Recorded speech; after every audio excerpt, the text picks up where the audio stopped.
Having conquered half the world, Rome fell victim to globalization. Cheap grain and an inflow of unpaid slave labor bankrupted the small farmers. These rushed into the cities and joined the ranks of the proletariat, those who have nothing to lose except their own offspring. At the same time, the rich grew 100 times richer, having bought land from the ruined peasants for a song. Previously united, the Senate and the Roman people split into two hostile camps. The tribunes of the people, the Gracchi brothers, would try to reconcile them.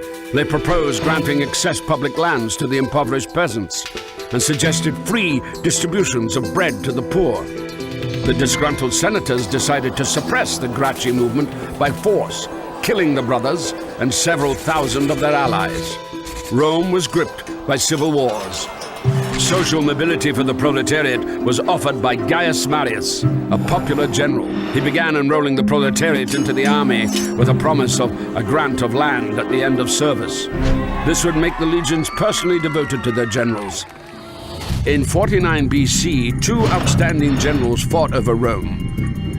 Gnaeus Pompeius had won the eastern provinces for Rome, including restless Judea, cleared the Mediterranean of piracy, defeated Spartacus' slave revolt, and justifiably added the title Great to his name. Gaius Julius Caesar had conquered Gaul. Nowadays, they would call it genocide. He butchered 1 million Gauls and enslaved as many more. He went on to defeat the Germans and then invaded Britain. According to the law, a general had to dismiss his legions before returning to Rome, and in return have his moment of glory, a triumphal entry into the capital to the applause of the citizens. Caesar performed a hitherto unseen maneuver. He refused to submit to the Senate, and having crossed the Italian border, the river Rubicon, marched his legions to Rome. It would take him several years to defeat Pompey the Great and his other rivals, pitting Roman legions against each other. In the process, Caesar annexed new territories and gave Cleopatra the Egyptian throne. After a romantic cruise along the Nile, she would give birth to Caesarion, or Little Caesar.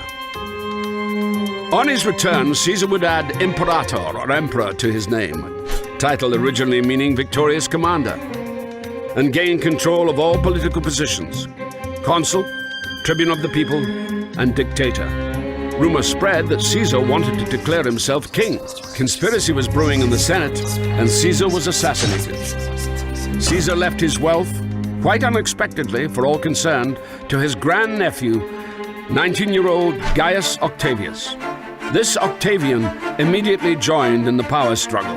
In 31 BC, he defeated his last rival, the warlord Mark Antony, who likewise had an affair with Cleopatra. The lovers would take their own lives. Octavian was left sole ruler of a vast territory.